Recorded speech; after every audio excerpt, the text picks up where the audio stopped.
Well, I'm here in sunny San Dimas, California, and I better take a look and see what family needs my help now. Hi, we're the Browning family. I'm Bernadette. I'm Charles. We have 6 kids. Eric, who is 17. Devontae, who is 14. What the heck? Brett is 10. Joseph is 8 years old. Charlotte is 2. And Catalina, who's 20 years old, she's away at college.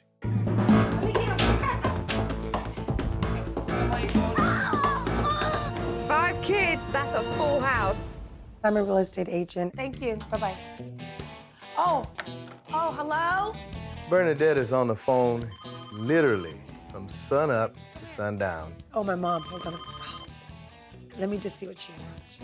Yeah, everything else okay over there?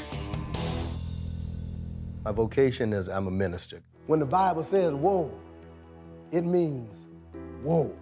Bernadette, her annual income is considerably more than mine, and so she feels that because she makes most of the money that she should be able to make most of the decisions. Even though she may call herself the breadwinner, man does not live by bread alone. Who pays the mortgage here? Who pays the mortgage here? Seems to me there's a lot of anger underneath this relationship. And I try to raise my children using the principles of the Bible, but they always say the preacher kids are the worst. Let me hear what you just said about my kids.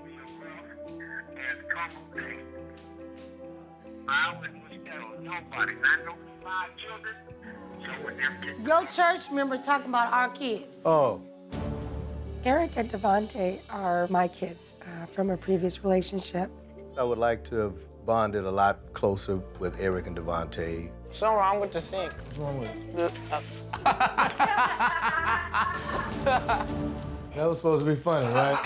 So funny, I forgot to laugh. The number one thing about Eric is he's very selfish. He doesn't take anything seriously and doesn't listen. Hello? Excuse me? Eric, I'm talking to you. Devontae, same thing. Stop. I mean it. Go with the family room and help him wrap up. They all just don't listen and don't respect me. So stupid. If you weren't so disrespectful, I'd let you go. Supernanny, I really need your help. I'm at my wit's end, and I'm pleading for you to come help me to get my kids under control. Supernanny, please come help our family. But I tell you what, I've certainly seen enough, and this family are in for a big wake-up call. You better hold on.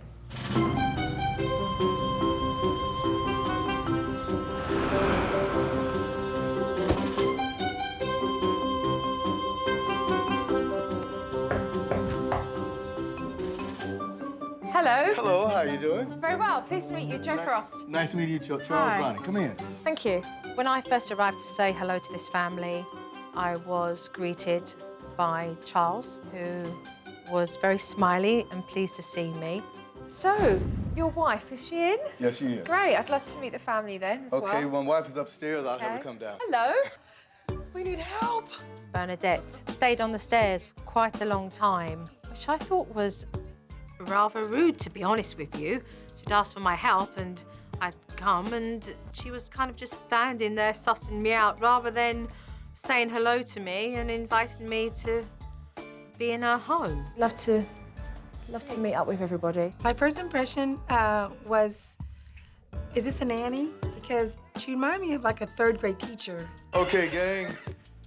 Can we interrupt the computers for just a second? company. And I got introduced to the boys, or not, as the case may be, as they were very busy playing with the video games. I just hope they're not too rude. They normally are then? Yes, they're normally rude. There's no doubt that this family love technology, but it's really stopping them from spending time together and talking to one another. You've been playing since you woke up this morning. You've been playing for 4 hours. Like a lot of mums, Bernadette really balances between being a businesswoman and also being a house mum, but she seemed to have that cell phone glued to her ear. Shh, be quiet, I gotta use the phone. Hey, did you call me? My phone is dying. I can't let my phone die. And that's San Dimas. And this is... My cell phone. Take it everywhere I go. Where's my cell phone? Do you have my cell phone? The worst part about mum constantly speaking on her cell phone is that her youngest child, Charlotte, often gets ignored. Can you hold on a second, please? Okay, hold on.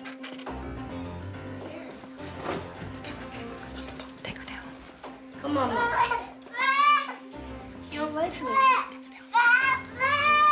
Okay, sorry about that. Little Charlotte attached to me very quickly because I was giving her the attention that she craved. I sat at the dining table and little Charlotte wanted to climb up onto my lap so that she could play with me. Oh, hello. Hello. And when Bernadette saw that, it certainly touched a raw nerve as she was trying to coax Charlotte to move away from me. Wanna go upstairs and watch TV? Come on, let's go watch TV. Come on then, down you get. You wanna go with me to watch TV? Charlotte just looked at her and thought, I do telly every day, for hours. I don't want to do telly. I'm having fun just being with somebody else. She'd rather sit in there with Supernanny than go watch TV, so. I don't know. This is ridiculous. I noticed that Bernadette was really coming down heavy on her kids most of the time. Just sick of you guys just yelling back and forth with each other. I'm thinking that this game is gonna help you by keeping you quiet, keeping you out of my hair. That's not even working. After seeing Mum yell at Brett, I wanted to take the time to talk to the two older boys to see if Mum's behaviour was quite typical. So, what's up with Mum? She's mad down there, like she's angry. She's always angry. She's always angry. She's trying to make it seem like we're bad kids. We don't do anything we're supposed to do. We're just out, and nah, it's not even like that. And Charles, what's your relationship like with him? I mean, at the end of the day, he's not your dad, but I mean, he's your stepdad. I mean, he's raised you. I can care less. He's put food in your belly, he's put a roof over your head. He's been there for you, right, or not? Huh? Huh? I don't want to say nothing. I don't want to say nothing. No, I want to hear. I want to hear. I think he's freeloading. Tell you the truth. Yeah, that's what I know not to be. So, you learn your lessons here and there. And you talking about that you don't feel like he's got a job because, what, he's a preacher? No, like, that's a good job. But Yeah. I think that he could do that and he could do something else like other people do. So how much are you on board with this experience of me being here and changing situations? I'm fine with it. I'm all the way. So you're 100% in? Yeah. Yes. All right, I want a handshake on that then. All right, good, I want a handshake on that then. All right, listen, thanks for your chat, yeah?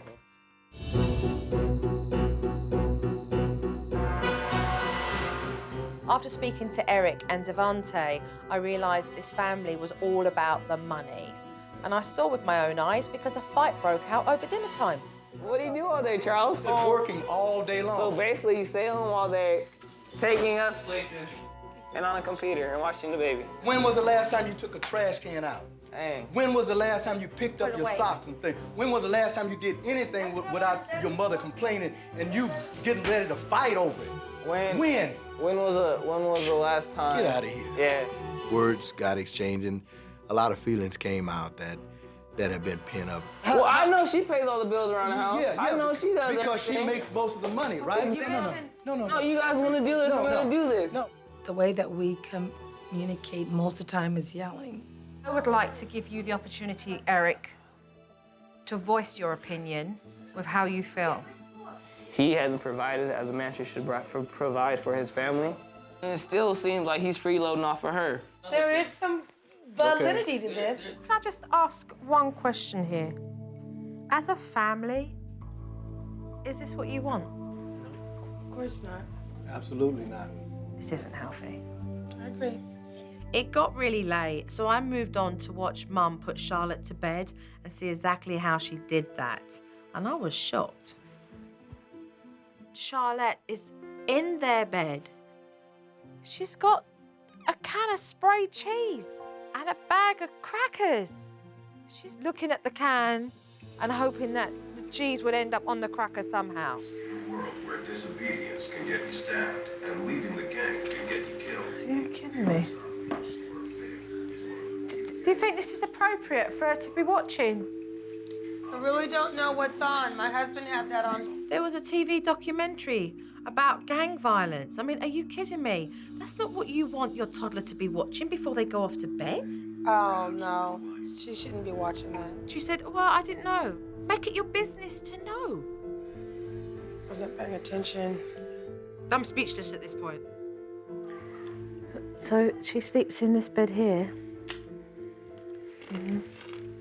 She sleeps right here. What bedtime routine do you have? I give her a bath, let her play. Do you read stories or anything like that? Occasionally. What books does she like? What's her favourite? Regular books, Jack and... But every little one like has a favourite couple of books. What would you say is her favourite 2 books? I don't think she has any favorites. You don't really read much to her, do you? Mm-mm. Do you know how much she misses out on not having that interaction with you? I wouldn't say she's missing out. No? No, because she's with me all day. Sit on the bed and I start to talk to Mum. And I think she's realising that I'm putting 2 and 2 together. Would you say that you're quite defensive today with me? I feel that you're making me feel like I'm not doing an inadequate job, that I don't know what my kids' needs are, and I do know. But if you did know, I wouldn't be here, would I? That's true. I feel that I need help. She knows that tomorrow she's going to get called out. Okay. I can't wait to speak to you tomorrow. I'm looking forward to it. God, not as much as I am. I am so looking forward to speaking to you tomorrow. I'm eager for the day to end so I can sit down and really tell this woman about herself. I'm eager to sit down and talk to Charles about what he needs to do to step up. I'm eager to talk to them about their parenting skills and what they need to do to change. I'm scared. Why? I don't know. Felt like when she left, she was like, I can't wait to see you tomorrow. I can't wait. Like, oh my gosh, like, what's gonna happen? Just one more day of conflict. I don't think it'll hurt us that much. We'll see.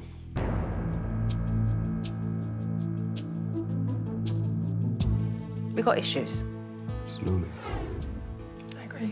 I want to talk about responsibilities and chores and exactly what these boys do. There's no doubt that these boys have lazy-itis, to say the least. Mm-hmm. They do not have the initiative to get up and feel that, let me just do my bit around here. I feel that there's very much a case of each and every one for their own. They all have their own video games, computers, and televisions. These kids stay on the computer all day. They're on the video games all day. Who knows who's looking after Charlotte when she's just around the house and you're on the phone in your office and you're in your office reading your scriptures? I may not be there 24/7, you know, sitting down and reading books or playing games with her, but I still feel that she is being taken care of. How do you define the word look after? It's totally unacceptable that you feel it's okay for Charlotte to walk around and do as she please. It's not taking care of it in a way that allows her to grow.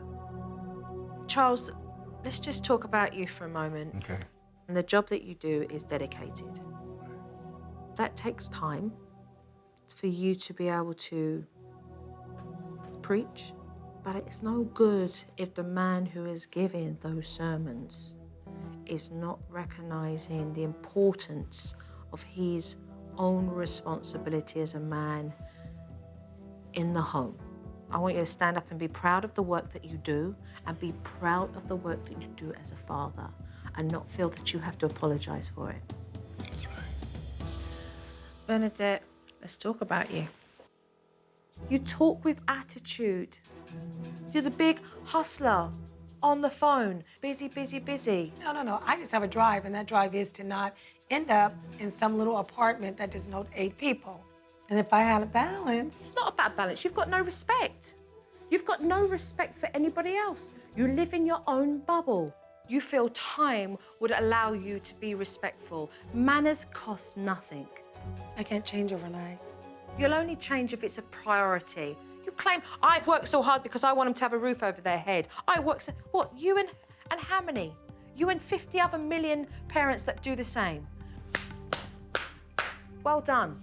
I'm not going to sit here and give you a gold medal for that.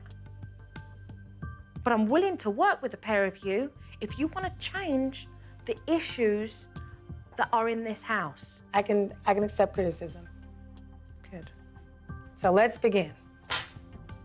Let's get busy and start work, right? Yes, let's get busy. What you do? Okay. Thank you.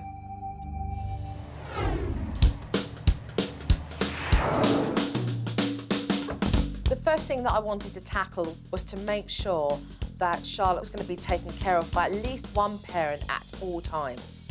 So I wanted to get Mum and Dad together to make a schedule. So the first thing we are going to do today is to work out our parental roles. 2 parents working, 2 parents trying to raise a family. Nobody knows who's doing what. We've got a young infant running around the house, nobody's taking care of her. How many hours are the 3 of you just at home? You 2 and Charlotte? From 8:30 to 12:30. That's 4 hours. The next question is, how are you going to divide your working hours and take care of this little one? Both parents need to spend the time working out who is going to do what so they find a healthy compromise so they can both be happy doing the jobs that they do and be in sync when it comes to raising their family. So this is what we do. If you are spending a big amount of time with Charlotte in the morning, okay, after lunch, she would go down and have an afternoon sleep. And then the hour and a half where you are with her, you can multitask. You can set up some proper toys for her to role play with and have fun with, okay? And you can be doing your work at the same time. Have we figured this out before? I don't know. The parental roles I felt was very good. I didn't realize that I could possibly spend time with my daughter. There we go. That's the TV we want them watching. Good work, the pair of you. With a plan in action for Charlotte, the next thing I wanted to deal with was to get this family communicating with one another. And I was going to do something that this family were not going to like. This family have used technology far too long as a babysitter. There's no communication in the house, so today it stops. I'm stripping them of all technology today. Mum, I'll have your BlackBerry. Boys, I'll have your remote. We want to get in tune? Right, let's get in tune. Remote controls in there, please. Television off. Thank you. Off. Everything off. You want to get in tune? You can learn to hear each other's voices. Boy, oh boy, oh boy. I mean, they couldn't believe this was really going on. Brett and Joseph were running upstairs with anything they could find to hide underneath the beds. Right, all downstairs. I really regret that we have allowed technology to just consume almost every aspect of our family life. Right, everyone come around. Oh. Joe brought in this clear jar where she put my cell phone. I was panicking because I'm like, oh no way, is my phone going to stay in there? Today, no technology. All day? Really, I want to say I'm going to kill her because my life was right there in a cookie jar and I couldn't do anything about it. Oh, my phone is ringing. I could hear it ringing inside the jar. I can see the phone numbers lighting up, and I could not touch it. Cell phone's like a family member, so when I couldn't reach out and touch it, I wanted to hug it. This is ridiculous. How long do we have to do this, did she say? I'm not gonna last. See, it's important. It's important. It was all drama in that house, you know. The phone was ringing. She's like, I need the phone. I need the phone. But I understand what her purpose was, to take my concentration off my cell phone and put it more on my kids. This family can no longer use technology now, which means that they're going to have to come together and have some decent conversation and start having constructive conversations with one another. It seems that there's been a lot of stuff that's been underneath for too long. Nobody listens and everybody talks over everybody. So today, I'm going to bring in a soapbox and everybody can have their say. Mom, why do you let Joseph get his way all the time just because he cries or whines? Another issue of mine is instead of yelling, like when we have more family meetings like this. That soapbox just gave an opportunity for the whole family to voice their opinion on how they were feeling about everybody else. I would really love for one day for you to be able to say that I was there for you whenever you needed. And I mean that from the bottom and the depths of my heart.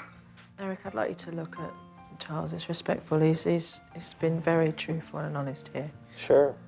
Well, I think Charles deserves the respect for you just to tell him that. If we change, everybody's changing their ways. Why not?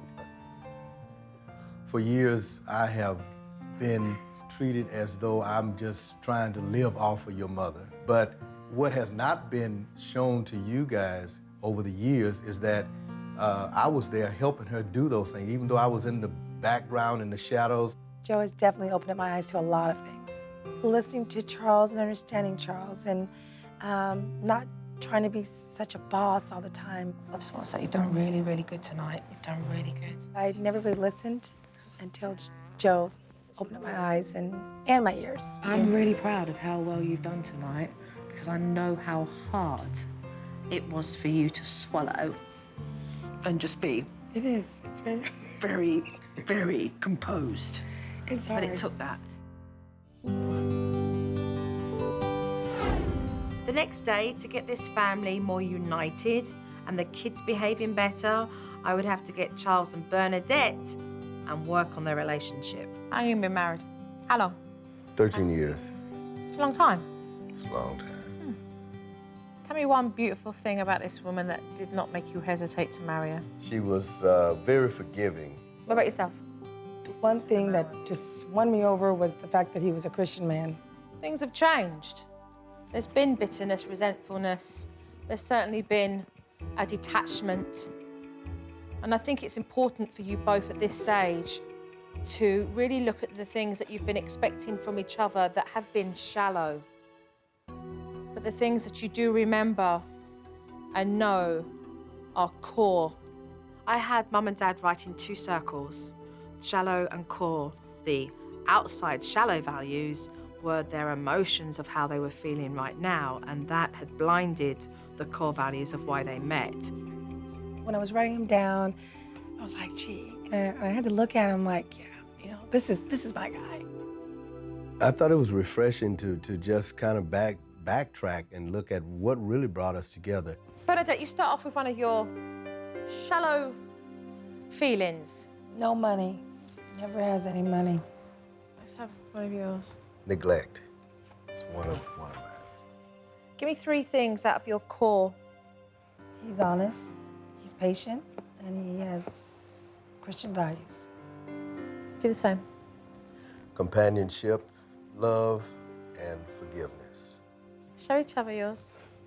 I got a chance to reflect on, you know, all the things that I really do feel about Charles. You know, it was a time to take all that negativity, kind of bring it back home, like, you know, this is why I married him, and these things are still there. Can I ask you both a question?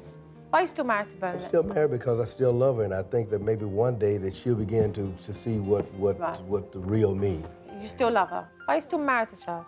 I love him. If you love each other, realize that as long as you're going to keep harping on about the outside things here on this shallow circle, that you're never going to grow closer as a couple to start seeing the reasons why you married each other in the first place. Sometimes we get so busy with so many other things that we don't reflect on those things, and it's really made me feel good that she still remembered those things. Please work on these. It's a lot to work on. It's your marriage, basically. Absolutely. This is your marriage. On those 2 discs. So listen, I just want to round everybody up. What I have here are chore lists. Next step, boys and chores. It is important that you guys are all mucking in and doing things as well. It's respectful to be in a house and to make sure that you're taking care of your own quarters, your own bedroom, as well as making sure that you help towards keeping this house in order as well. These kids have got lazy-itis, don't like to do a lot of work. Perfect. Each child has the same chore board, and on that chore board are a list of expected chores for them all to do. Every day I want you to delegate their chores. Okay, today your chore will be to make sure you do this and this. Today I'd like you to do that. They've got the chores, so they know they're going to be asked to do one of those things. Devontae, can I see you for a minute? Can you tonight wash the dishes? How can I wash the dishes? And you're going to put them away. Okay, would you guys like that? Oh, trays, you can joke a tray. You want to wash? I'll put them You away. put them away, okay. Go ahead. That's it, Joseph. That's it. Stuff in love. Brett, get your stuff from underneath the bed. The chore boards are absolutely fantastic. I was very impressed to see that my kids were following the chore charts. They did a good job. And with a little bit of, follow through, I think it's gonna work. No little kid time, some older time, so we're gonna go and shoot some pool. Now the boys are doing more chores, what I need to focus on is Charles's relationship with his 2 older stepsons. Charles would like to very much have a friendship with the older boys, so I set up for the 3 of them to go down to a pool hall and to shoot some pool.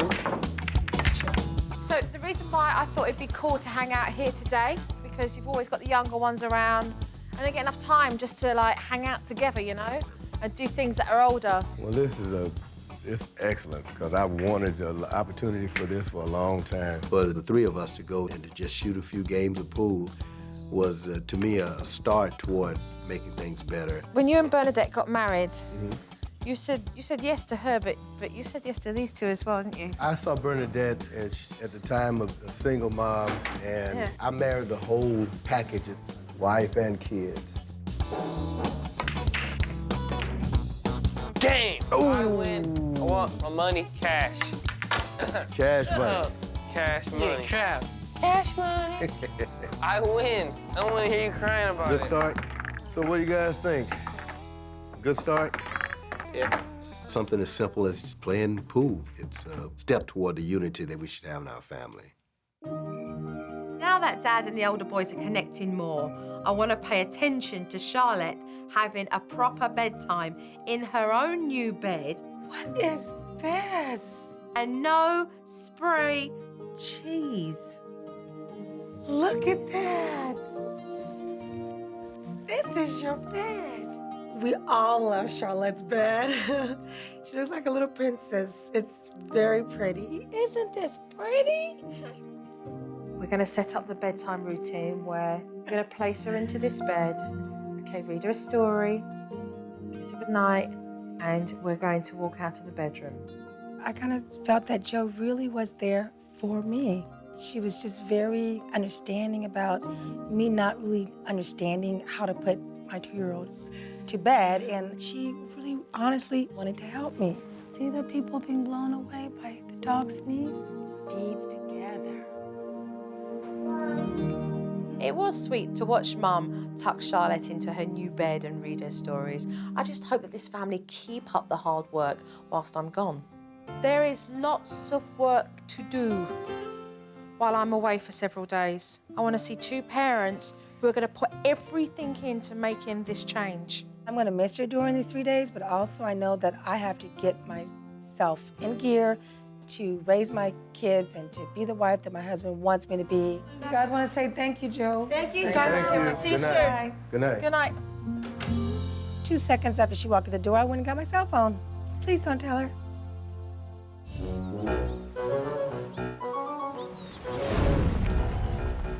After 3 days on their own, let's hope that the Browning family have really pulled things together. Let's get straight to business.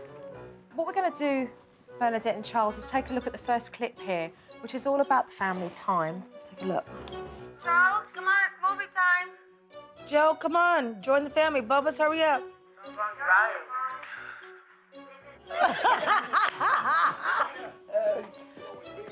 Oh.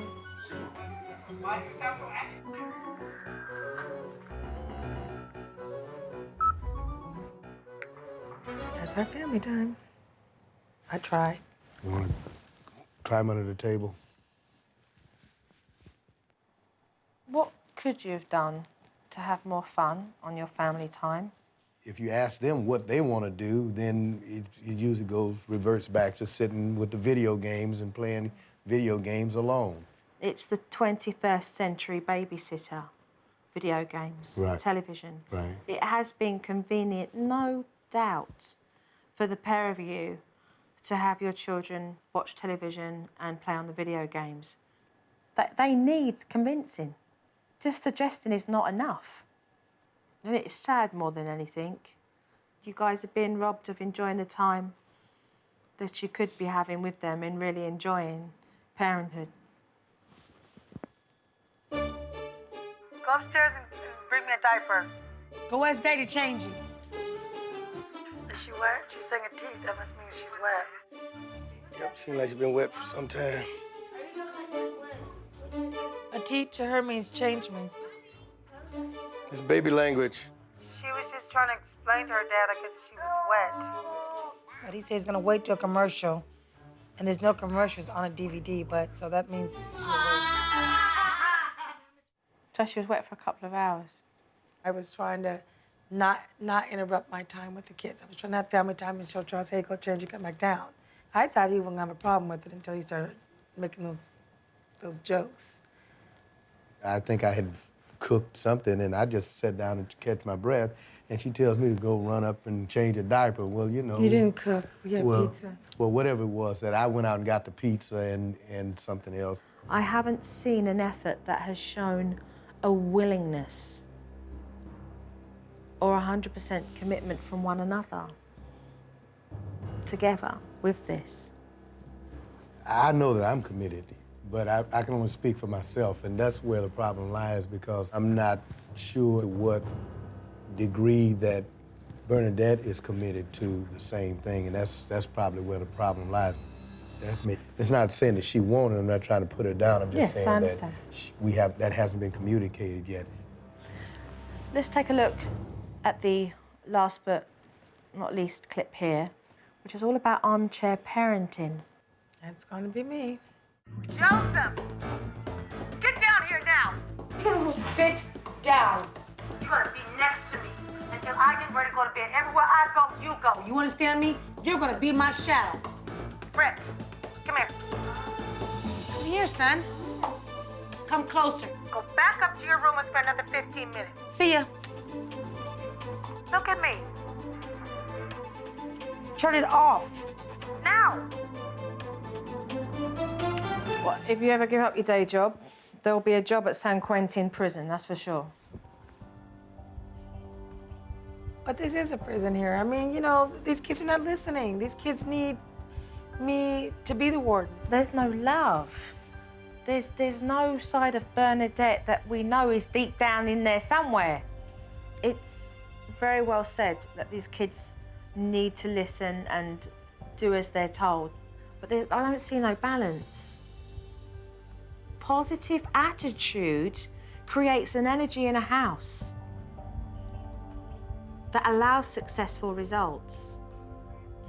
Today, what we're going to work on is having some fun. It's about muscling through the I don't want to do this. When they see you doing it, they're like, okay, well, we'll give it a go. We'll try. Okay. All right. Let's get busy then. The DVD clearly shows me that this family still need working on. And Dad's a pastor, so I asked him to prepare a sermon that would allow him to speak from his heart about his family. So I thought I'll round the family up and we'll go and listen to it outside on the front lawn. His sermon? Yeah. I've never had to preach directly to my family. Guys, come on, we're gonna go out front, we'll have church. I thought it was an interesting twist. Okay. The text I'm using is from a book that's in the poetic books of the Bible called The Song of Solomon. They have made me the keeper of vineyards, but mine own vineyard have I not kept. First of all, I'd like to just take the first three words, they have made me. God has made me a husband. The scriptures tell us that what God has joined together, let no man put asunder. So God is the one that makes us husband and wife. As I look back and look at our experiences over the last week or so, I see that I've been very negligent and very slack and lackadaisical in those areas. It was really poignant to hear Charles talking about wanting to become a better father, a better husband, so that he could take care of his own vineyard. These are the vineyards that I've kept, and I look at them in relationship to my own vineyard. My own vineyard have I not kept. I was touched because finally this man is, you know, reaching out to us through a sermon. I've not kept many promises that I've made to my children, which is, I'm seeing that's adversely affecting them, and I've not kept an open lines of communication. Wow, it was deep. I'm determined to do better in the future. I do feel that I need to strive to keep all of those hats and all of those responsibilities in some type of balance.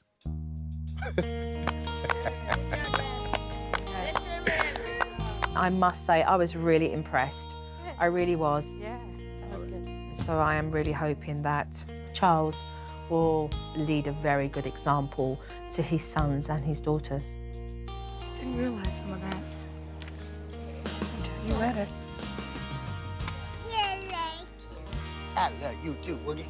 The sermon definitely brought Mum and Dad closer together, and I wanted to take advantage of really bringing out Mum's fun, loving side, so this family could do something together and have a lot of fun. So we are going to play a knockout game right now, okay, which takes 2 teams. The whole idea of this exercise was to get the family to loosen up and have some fun, not escape from one another. One member of the family on each team have to complete this puzzle. This puzzle will lead you to the next step. The losing team gets pied. On your marks, get set, go! Spread it out, spread it out. The middle piece inside the middle piece. Where? It goes right there. Go to backyard. All right, go! To the next stage, quick! After the puzzle, both teams had to rush out into the backyard and use a water squirting gun to reveal a message. You've got to spray off that phone with a water gun. Right there you go. Come on, aim, Joe. Come on, Brett, aim. Go, Joe, go to front yard. Hey, keep going, keep pumping. Keep pumping. Moving into the last leg of the game, it really was neck and neck. Whatever piece of paper says the winner is the winner and the rest get pied. Got it. Oh, if you got that. Line up. It was Eric who found the label, which meant that Bernadette, Brett, and Devante were up for a pie in the face. On your mark, get set, That pie in our face. I mean, literally in our face like this. Hey, man, boy. It just showed that both parents were willing to have fun and mess around to this level, which I was really pleased to see. I can't believe that we did this. We would never thought of this. It's about loosening up sometimes and letting your hair down and having fun. I think that it was an excellent way to end our time with Joe. Give me a hug because I am going now. I leave the Browning family knowing that they are certainly going to think about what they've been taught over the last 2 weeks. Look, I just want to say to all of you as a family that the key is having a laugh, loosening up, communicating, listening with one another. And I just hope that they make those decisions that enhance their family quality life together. Thank you. Bye-bye. The thing that has changed the most is the willingness to pursue a better course. Bye-bye. She's my help. Bye-bye. It's now time for me to pick up the pieces and put the puzzle together. Bye-bye. Come on, come I on. was gonna say, Joe, thank you. I wanna tell you that I am going to follow through. I am not gonna be lazy. I'm not gonna be an armchair parent, and I'm gonna do my best for my kids. Bye, Joe.